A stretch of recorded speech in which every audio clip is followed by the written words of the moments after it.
옆 사람과 인사하도록 하겠습니다. 당신은 부활의 증인입니다. 네. 지금 김상범 목사님께서는 유럽 캠프 7개 나라 캠프 총괄하러 또 인도하시러 가셨고요. 저와 여러분들이 목사님 두고 계속 기도하는 그런 응답들을 좀 누리셨으면 좋겠습니다.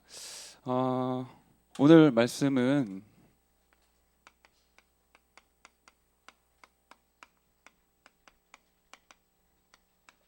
계속 부활에 대한 메시지를 우리에게 주고 계신데요. 오늘 구역공과에서도 말씀을 하셨고 어제 핵심 때도 말씀을 좀 주셨는데 하나님께서 우리에게 오늘 이 예배를 통해 꼭 주시려고 하는 그 말씀이 있다라고 우리에게 메시지를 주셨거든요. 오늘 이 시간 절대적인 은혜를 받아야겠는데요. 제가 한 가지 묻고 싶은 부분이 있습니다. 여러분 인생을 돌아보시면서 여러분 인생 가운데 가장 행복했던 때가 언제이신가요?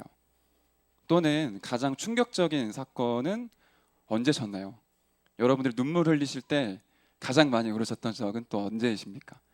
혹시 뭐 대학 입학을 했다거나 이렇게 말씀드리면 죄송하지만 모태솔로를 탈출해서 뭐 연애를 시작하셨다, 아니면 그렇게 바라고 바랐던 박사학위나 석사학위를 땄다, 혹시 그런 때가 여러분 인생의 최고의 순간이셨고 최고의 사건이셨나요? 초대교회 성도들은 공통적인 인생의 최대 사건이 있었습니다. 각기 다른 성별과 연령과 사람들이지만 그들에게는 하나의 사건이 그 사람들의 인생의 최고의 사건이었어요. 감이 오시죠? 무슨 말 하려는지. 예수님이 십자가에 죽으시고 부활하신 게 그 초대교회 성도들한테는 인생 최고의 사건이었거든요. 여러분과 제 인생 가운데 만약에 그리스도가 죽으시고 부활하신 십자가 사건과 부활 사건이 우리 인생의 최대 사건이라면 사실은 아무 염려하지 않아도 될 겁니다. 오늘 그런 절대적인 은혜를 우리가 받았으면 좋겠고요. 하루 종일 부활에 대한 메시지를 듣는데 또 얘기하냐? 너무 많이 들었다. 다 아는 거, 뭐 도난설, 환상설, 기절설. 그게 아니라 그 메시지를 왜 주시는지 그 속에서 절대적인 은혜를 찾으시길 바랍니다. 네, 아멘 좀 크게 하셔도 되는데요. 우리 말씀을 안 봤네요. 우리 고린도전서 15장 3절부터 5절까지 말씀입니다.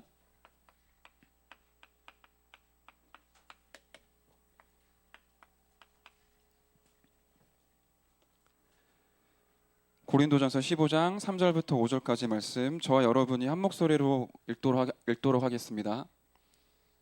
같이 읽겠습니다. 내가 받은 것을 먼저 너희에게 전하였노니 이는 성경대로 그리스도께서 우리 죄를 위하여 죽으시고 장사 지낸 바 되셨다가 성경대로 사흘 만에 다시 살아나사 게바에게 보이시고 후에 12제자에게와 우리 6절까지 잠시만요. 네, 우리 8절까지 함께 더 읽도록 하겠습니다. 6절입니다. 시작. 그 후에 500여 형제에게 일시에 보이셨나니 그 중에 지금까지 대다수는 살아있고 어떤 사람은 잠들었으며 그 후에 야고보에게 보이셨으며 그 후에 모든 사도에게와 맨 나중에 만삭되지 못하여 난 자 같은 내게도 보이셨느니라. 아멘. 예수님이 십자가 달려 돌아가시고요, 부활을 하셨는데 예수님이 부활하시고 난 이후에 제자들이 아무도 예수님이 부활하신 사실을 믿지를 않았죠.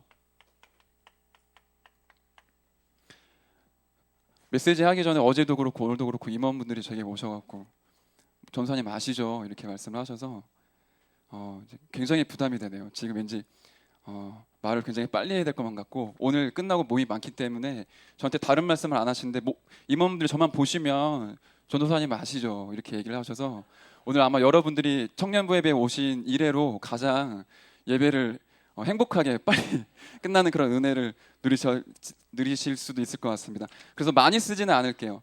예수님이 부활을 하셨는데 제자들이 안 믿었습니다. 많은 은혜를 받았죠. 심지어 3년 6개월 동안 돌아다니면서 예수님의 기적과 이사를 체험을 했고요.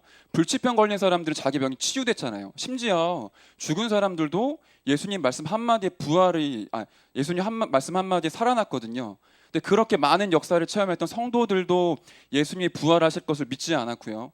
심지어 제자들에게는 내가 어떻게 죽을 거다, 내가 예루살렘에 올라가서 능력을 받고 죽음을 당하고 3일 만에 부활할 거다라고 말씀을 주셨는데 제자들조차 믿지를 않았고요. 베드로는 심지어 예수님이 부활하셨다는 말씀을 얘기를 들었어요. 소문을. 그리고는 돌무덤에 올라가서 확인까지 했는데 그렇게 확인을 하고 다시 바닷가로 내려가서 어부 그 고기를 잡은 겁니다. 그 12제자 말고 모든 성도 중에 최고의 은혜 받은 사람은 사실은 마리아라는 여자였거든요. 근데 그 마리아조차 예수님이 부활하실 것을 믿지를 않았죠. 근데 왜 믿지를 않았을까요? 뭐 당연한 사실인데 인간은 죽으면 부활할 수 없기 때문입니다. 그 어떤 인간도 부활할 수 없죠. 그리고 예수님이 진짜로 유대인들이 하는 말처럼 기절하신 게 아니라 십자가를 지시고 죽으셨는데 그 해부학 박사가 얘기를 한 얘기가 그 말이 있어요. 십자가에 달리면 어떻게 되는지. 일단은 손에 못을 박는 게 아니라 손목에 못을 박고요. 손목에 통과하는 모든 동맥과 뭐 신경 중추가 다 끊어지고 그 체중으로 인해서 몸이 다 내려가게 돼 있대요. 어깨가 탈골이 되고 몸이 다 처진 상태에서 횡격막이 벌어지기 때문에 숨을 쉴 수가 없다. 그래서 창을 옆구리에 찔렀을 때 물과 피가 쏟아진 거는 이제 이미 폐와 그쪽에 장기 쪽에 다 물이 차 있었기 때문이다. 이렇게 얘기를 하더라고요. 십자가에 그리고 달려 돌아가시기 전에 그 로마의 제 이름은 아니고 로마의 태형이라는 그 형벌이 있는데요. 채찍에다가 이제 막 가시를 박아서 때리는 거죠. 이미 태형을 당하는 순간 모든 사람은 거의 죽게 돼 있대요. 그리고 십자가에 달려 돌아가신 거거든요. 그러니까 완전히 사망한 예수님이 어떻게 인간의 지식과 의학으로 설명할 수 있는 부활이라는 거 하셨겠습니까? 그러니까 제자들이 믿지를 않았죠. 근데 더 중요한 사실은 뭐냐면 사실은 예수님을 따라다니는 제자들이 예수님이 누구인지 정확히 알지 못했습니다. 만약에 정확히 알았다면 예수님이 부활을 말씀하실 때 믿을 수밖에 없었겠죠. 모든 구약의 말씀들이 예수님 부활하실 것을 예언을 했거든요. 그렇다면 진짜로 이분이 부활을 자꾸 말씀하실 때 예수님이 정말로 그리스도라는 사실을 알았고 믿었다라면 부활이라는 사실이 진짜로 인정되었을 텐데 예수가 누구인지를 몰랐던 겁니다. 제가 여러분들에게도 묻고 싶은데 여러분들은 정말로 예수가 그리스도이신 사실을 믿으십니까? 네. 헬라어로 안다라는 표현이 기네스코라는 단어인데요. 부부 서로를 알 때 쓰는 단어가 이제 기네스코라는 단어입니다. 우리가 진짜로 그리스도를 알았다고 하면 오늘 우리 예배 때 받았던 말씀처럼 정말로 그리스도가 나의 인생의 주인이고 예수가 정말로 그리스도시고 십자가에 죽으시고 부활하신 사실을 정말로 믿는다면 그 그리스도를 증거할 수밖에 없겠죠. 많은 사람 앞에 서서 내가 어떻게 복음 전하고 누구에게 가고 이런 고민할 거 없이 내가 만난 이 예수가 진짜로 그리스도가 맞구나, 이분이 정말로 부활하셨고 하나님이시구나 체험한 사람은 반드시 그 복음을 증거할 수밖에 없습니다. 그러니까 베드로가 법정 앞에 서서 예수를 얘기하지 말아라, 도무지 예수를 말하지 말아라고 바리새인 서기관 사두개인들이 핍박을 하는데 그 앞에서 나는 보고 들은 것을 말하지 아니할 수 없다, 천하 사람 중에 구원받을 다른 이름을 우리에게 주신 적이 없다라는 고백을 하게 되죠. 저와 여러분이 정말로 그리스도의 십자가 사건과 부활의 사건이 나의 인생의 최고의 사건이고요, 정말 그 사실이 믿어진다면 저와 여러분들이 참된 증인으로 서게 될 줄로 믿습니다.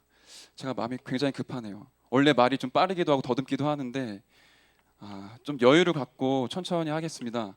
왜냐하면 그 교육자, 우리 청년부 교육자의 영적인 흐름이 있는데 제가 너무 빨리 하면 사실 그 흐름과 맞지 않기 때문에, 제가 또 막내잖아요.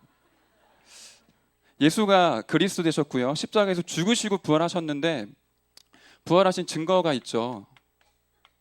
오늘 우리 1부의 메시지였는데요, 예수님의 십자가 사건과 부활은 예언된 사건이었습니다. 누가복음 18장 31절 33절을 보면 예수님이 십자가 지시기 전에 말씀하시거든요. 내가 예루살렘에 올라갈 거다, 갖가지의 능력을 당할 거고 반드시 죽될 거다, 그리고 나면 언제 살아날 건지도 말씀을 주셨어요. 3일 있다가 살아나겠다, 예수님이 친히 말씀을 하셨고요. 사도행전 2장 27절에 보면 베드로가 성령 충만 받아서 처음으로 설교하는 장면입니다. 그때 누구의 말, 어떤 말씀을 인용을 하죠? 혹시 아시나요? 오늘 1부 예배 때 나왔었는데요, 시편 16편 10절에 다윗이 메시아가 부활할 것을 예언을 해요. 그거를 베드로가 설교를 하면서 이 말씀이 성취된 거다. 너희가 십자가에 못 박고 죽은 그 예수가 다윗이 말했던 그 메시아, 부활하신 그분이다라고 증거를 하죠. 성경의 곳곳에는 이렇게 예수님의 십자가와 부활 사건이 예언되어 있었고요. 두 번째는 빈무덤이 그리스도의 부활을 증거를 하고 있죠. 예수님의 제자들 사복음서를 보면 마태, 마가, 누가, 요한복음에 공통적으로 예수님이 죽으시고 난 이후에 제자들이 예수님 몸에 세마포를 입혀요. 그게 당시의 유대인들의 풍습이었거든요. 세마포를 옷으로 입힌 게 아니라 좀 표현하자면 미라처럼 몸을 돌돌 마른 겁니다. 그렇게 이제 돌무덤에 장례를 치르기 위해서 안치를 한 거죠. 3일 만에 부활하시고 제자들이 이제 그 무덤에 갔더니 신기하게도 세마포를 벗어야 될 거 아니에요. 부활하셨으면은 벗으신 게 아니라 그 무덤에 누워있던 그 자리에 세마포가 돌돌 말려 있는 상태로 예수님 몸만 없어지신 거예요. 그거를 제자들이 봤거든요. 중요한 거는 제자들이 무덤에 갔을 때 예수님은 그 무덤에 안 계셨죠. 오늘 1부의 말씀처럼 예수님의 부활을 제일 처음 목격한 사람들이 있습니다. 그게 제자들도 아니었고요, 뭐 예수의 모친이나 마리아도 아니었고요, 로마 군인들이었죠. 그 군인들이 예수님이 부활하신 장면을 목격을 하고 너무 기절초풍할 것 같고 어떤 사람은 졸도하면서 이제 바리새인, 사두개인 당시의 지도층들한테 이 사실을 알리기 위해서 갔겠죠. 그래서 예수님 부활하셨다, 어떻게 하면 좋냐, 그렇게 해서 나온 우리가 흔히 알고 있는 그 소문이 도난설, 환상설, 기절설이죠. 바리새인들이 예수님이 부활하실 것을 몰랐을까요? 예수님이 계속 부활하신다라고 말씀을 하셨거든요. 그리고 구약에 정통한 사람들이었습니다. 구약의 곳곳에 예수님의 부활이 예언되어 있거든요. 그렇다면 바리새인들이 어느 정도까지는 예상할 수도 있었을 거예요. 이분이 정말로 메시아라면 부활하실 거다. 그러니까 로마 군인들을 파수꾼들로 세워서 돌무덤 앞에 배치를 시킨 거죠. 혹시라도 진짜로 제자들이 훔쳐가거나 이게 부활했다는 소문이 들리면 안 되니까. 이 바리새인들 입장에서는 예수님의 부활이 본인들의 생사 여부와 뭐라고 말할까요? 자신들의 이익이 다 무너지는 사건이었습니다. 왜냐하면 그 수천 년 동안 또 수백 년 동안 바리새인들이 자기들만의 세계 속에서 쌓아왔던 것들이 있거든요. 뭐 전통, 교리, 뭐 율법 이런 부분들을 쌓아오면서 자기들의 기득권과 이익을 계속 챙기고 있었던 겁니다. 그런데 그리스도가 진짜로 나타나서 지금 바리새인들이 틀리게 말했던 모든 부분들을 다 뒤집고 복음에 대해서 정확하게 말씀을 하고 계시니까 바리새인들이 긴장을 했겠죠. 그리고 메시아가 진짜로 부활하시고 난 이후에는 어떻게든지 이 소문을 막아야 본인들이 이제 살아갈 수가 있으니까, 자기들의 기득권 빼앗기지 않으니까 소문을 낸 겁니다. 그분 사람들도 진짜로 죽인 걸 받고 이 예수가 메시아구나 라고 느낀 사람도 있었겠죠. 근데 자기 동기와 자기 이익 때문에 오히려 그 그리스도가 부활하셨다라는 것을 숨기기 위해 거짓말을 만들어내죠. 그게 우리가 알고 있는 도난설, 제자들이 시체를 훔쳐갔다. 환상설, 제자들이 예수님을 너무 보고 싶으니까 환상을 본 것이다. 계속 근데 제자들이 보잖아요. 그러니까 그걸 막을 수가 없어서 나온 게 기절설, 우리가 덜 죽였다, 독한 예수가 다시 살아났다, 이렇게 소문을 퍼뜨린 겁니다. 중요한 거는 그 모든 소문이 예수가 그리스도 되시고 부활하셨다는 사실을 입증하고 있는 것이죠. 마지막은 수많은 목격자가 있었던 겁니다. 오늘 우리가 읽었던 고린도전서 15장에 보시면 4절부터 8절까지 보시니까요, 베드로가 봤고요, 12제자가 보았고 500여 형제에게 일시에 보이셨대요. 그러니까 당시 이스라엘 나라에 예수님을 실제로 목격한 사람들이 굉장히 많았던 겁니다.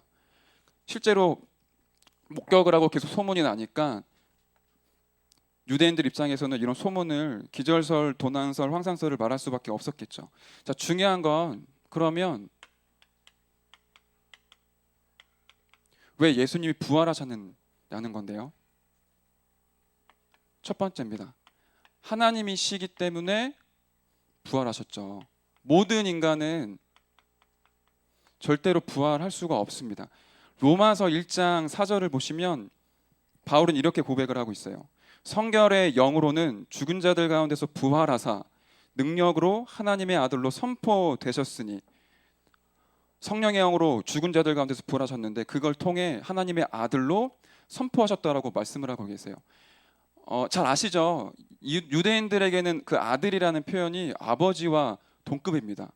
주는 그리스도시요 살아계신 하나님의 아들이십니다라고 고백했던 거는 당신이 곧 하나님이십니다라고 얘기를 했던 거죠. 로마서 1장 4절에 죽은 자들 가운데서 부활하사 능력으로 하나님의 아들로 선포되셨다. 이 말은 예수가 부활하셨는데 그게 바로 하나님이심을 입증했다, 증명했다라는 표현이죠. 이 땅에 그 어떤 인간, 뭐 성인 군자, 그 어떤 영웅들도 죽은 다음에 부활할 수가 없죠. 혹시 이 자리에 나는 25살에 백혈병으로 죽었다가 26살에 살아났습니다, 이런 사람 없잖아요. 그 어떤 인간의 능력 가지고 다시 부활할 수 없고요. 인간의 생명과 사망은 하나님 손에만 있습니다. 사탄이 인간을 부활시킬 수 있나요? 인간은 절대로 하나님의 능력이 아니고서는 다시 살아날 수 없죠. 하나님만이 죽으시고 부활하실 수 있는 겁니다. 그 증거로 부활하셨고요. 두 번째는 모든 구원을 이루시기 위해서 부활하셨습니다. 우리 뒤에 고린도전서 15장 45절을 한번 같이 읽어볼까요? 고린도전서 15장 45절입니다. 한 목소리로 한번 읽어보겠습니다. 시작. 기록된 바 첫사람 아담은 생명이 되었다 함과 같이 마지막 아담은 살려주는 영이 되었나니. 첫사람 아담은 생명이 되었고요. 마지막 아담은 누구죠? 그리스도를 말하고 있죠. 그리스도는 살려주는 영이 되셨다라고 말을 하고 있습니다. 요한복음 19장 30절에 보면 예수님이 십자가 지시고 마지막 말씀이죠. 다 이루었다. 그 다 이루었다라는 말을 안 하고 운명하셔도 예수가 그리스도라는 사실은 변함이 없지만 예수님께서는 바로 죽기 직전에 다 이루었다 한 말씀 하시고 숨을 거두십니다. 다 이루었다라는 표현이 영어로 하면은 제가 발음이 안 좋으니까요. 보이는지 모르겠네요.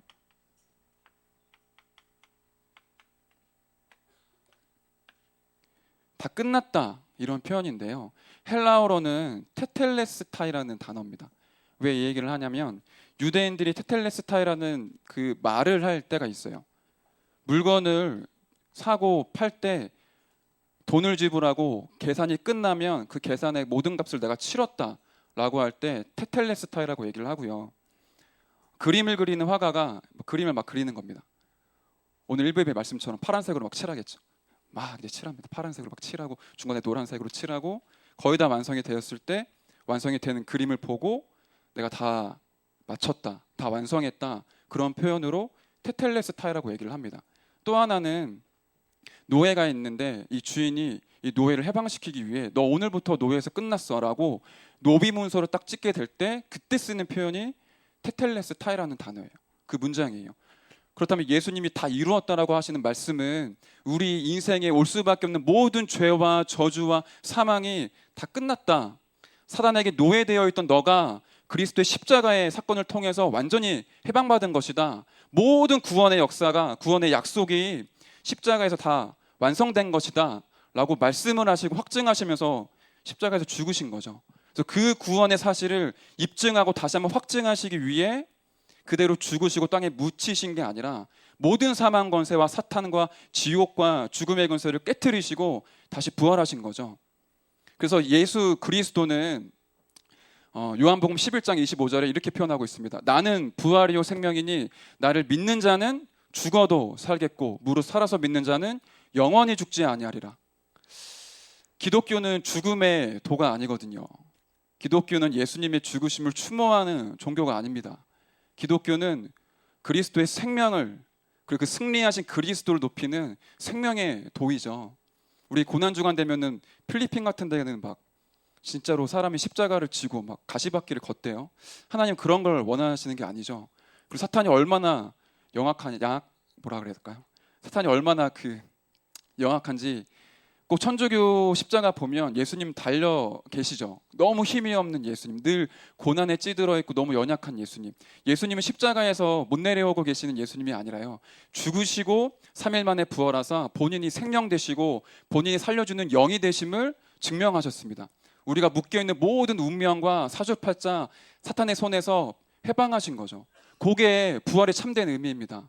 우리가 정말로 부활하신 그리스도를 만났다라고 하면 사실은 내 안에 있는 연약함, 나의 부족함, 우리 신앙생활하면 업앤다운도 되게 심하잖아요.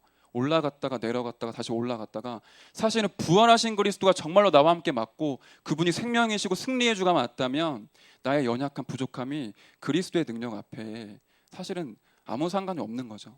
내가 연약해도 예수는 그리스도시고요, 내가 잘났어도 예수는 그리스도시고, 내가 완전히 무너져 있어도 부활하신 그리스도의 그 영적인 사실은 변함이 없습니다. 그분이 저와 여러분에게 지금도 성령으로 함께 하시거든요.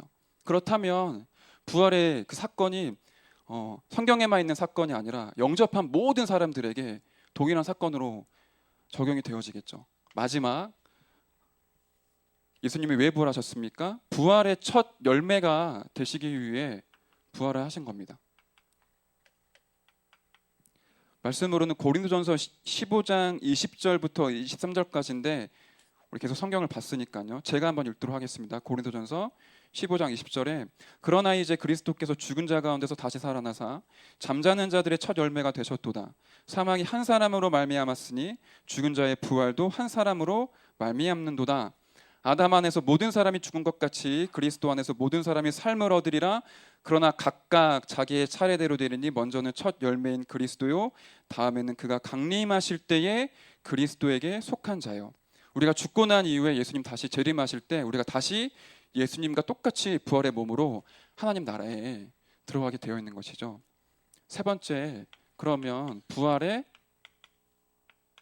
결과는 무엇입니까? 오늘 2부 예배 말씀이었는데요, 누가복음 24장을 보시면 예수님이 제자들을 찾아오시는 장면이 나옵니다. 이 부분도 한번 봤으면 좋겠는데요, 누가복음 24장 한번 찾아보실까요? 누가복음 24장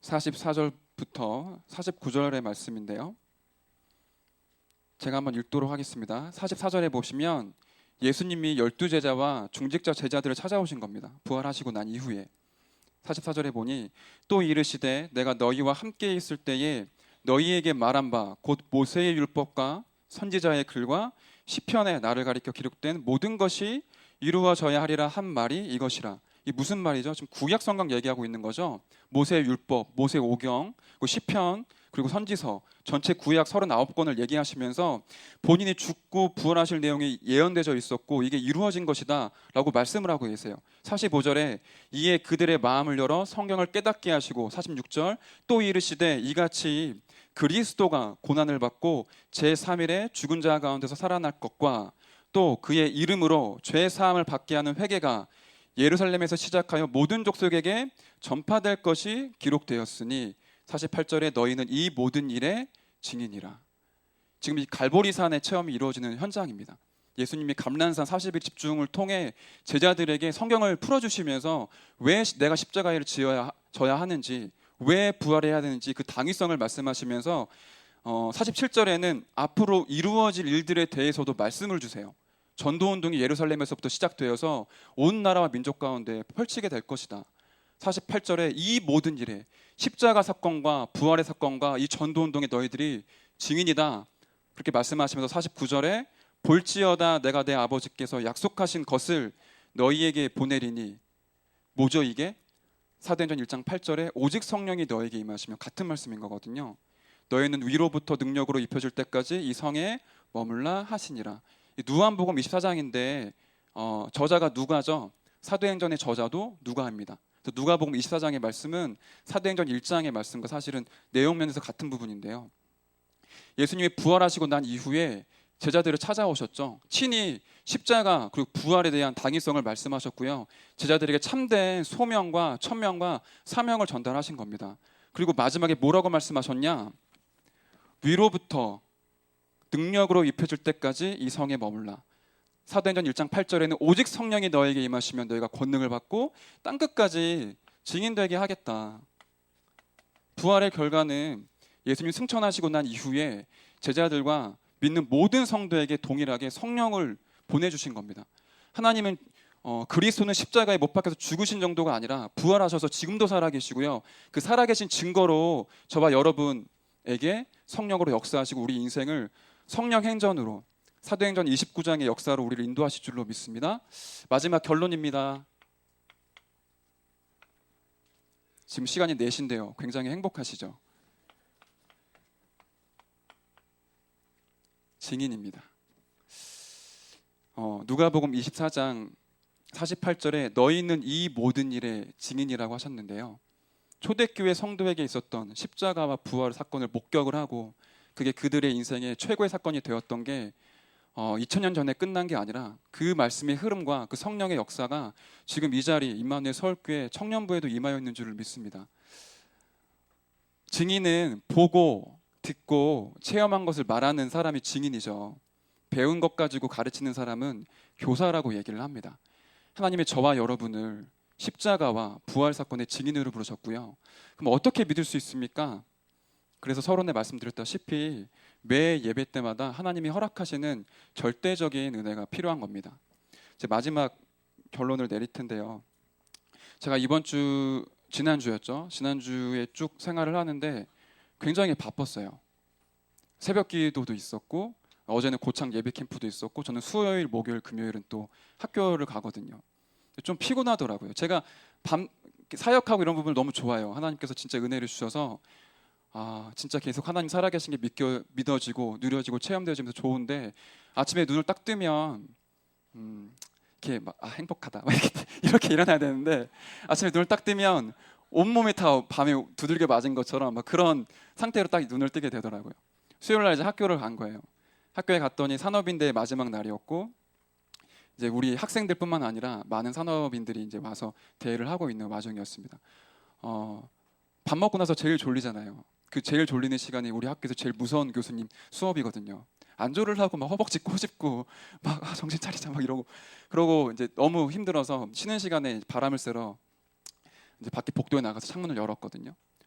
운동장을 보니까 그 우리 임마누엘 서울교회 사랑부 아이 중에 저랑 이름 비슷한데 태영이라고 있어요. 이 친구가 사랑부 친구 약간 그 특별한 아이입니다.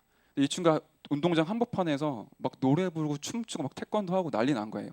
제가 이제 깊이 호흡을 하면서 그걸 보는데 제 마음속에 쟤 되게 행복하겠다. 순간 이런 마음이 들었던 겁니다. 그 말 속에는 내가 지금 좀 피곤하다, 좀 쉬었으면 좋겠다, 막 벚꽃도 만발했고 한 번만 쉬었으면 좋겠다 이런 마음이 있는 거죠. 그리고는 이제 학교 끝나고 현장을 쭉 가는데 제 그 마음 상태와 모습이 마치 이스라엘과 같은 거예요. 지난주 강단 말씀 기억나십니까? 사탄의 전략 한 가지, 복음을 잊게 만든다. 의식주 문제 가지고 사상과 이념 가지고 선민 사상을 가지고 복음만 잊게 만든다. 이스라엘 백성들이 출애굽할 당시에 노예 생활을 했었죠. 노예에서 해방된다고 모세가 얘기를 하니까 야, 피제사 드리러 가자. 따라 막 나갑니다. 이제 노예에서 해방되는구나. 되게 좋았겠죠. 그 지긋지긋한 노예 생활이 끝났으니까. 근데 딱 광야에 들어가니까 띠로리 물 없고 고기를 먹을 수가 없고 막 너무 힘든 겁니다. 오히려 노예 생활했을 때는 고기도 먹고 그 애굽의 최첨단의 문화도 자기들이 그 삶을 영위했었었는데 가나안에 오니까 아무것도 할 수 없는 거예요. 본인들이 힘들어진 거죠. 그러니까 막 불신앙하지 않습니까? 모세한테 원망하고 다시 애굽으로 돌아가자 그러고 그게 가나안 40년의 인생의 삶이었었잖아요. 마치 제가 그런 모습이더라고요. 현장에 가면 이 복음 들을 사람들이 너무 많고요. 이 복음 들으면 살아나는 사람이 너무 많은데 제가 좀 피곤한 거, 제가 조금 쉬고 싶은 거, 내 안위를 위한 부분들, 나 중심이 무엇인지가 좀 발견되는 시간표였거든요. 근데 그 부분이 발견되고 나니까 하나님 힘을 진짜로 주시더라고요. 오늘 내가 가는 발걸음이 혹시 현장에 아무런 변화가 없고 증거가 없고 응답이 없는 것 같아도 오늘 내가 걸어가는 발걸음이 지금 가나안 땅 가는 발걸음인 거구나. 피제사 드리러 가는 발걸음, 복음을 회복하는 발걸음, 예수 그리스도의 십자가 사건과 부활 사건을 증명하고 증언하는 그런 발걸음이구나.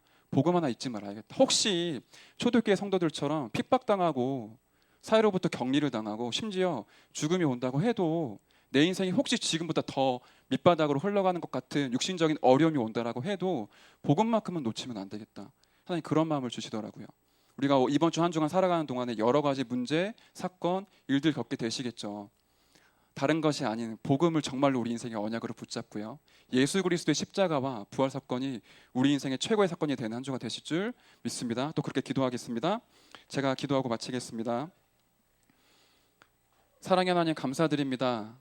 예수께서 그리스도로 이 땅에 오사 부활하신 그 사건이 우리 인생의 최고의 사건이 되게 하시고 그리스도가 죽으시고 부활하신 것을 목격한 목격자로 또 증인으로 세우셔서 우리 현장 가운데 이 그리스도의 비밀을 담대히 증거하고 증언하는 증인으로 우리들을 세워 주옵소서. 모든 영광 주님께 올려드리며 살아계신 예수 그리스도의 이름으로 기도드렸습니다. 아멘.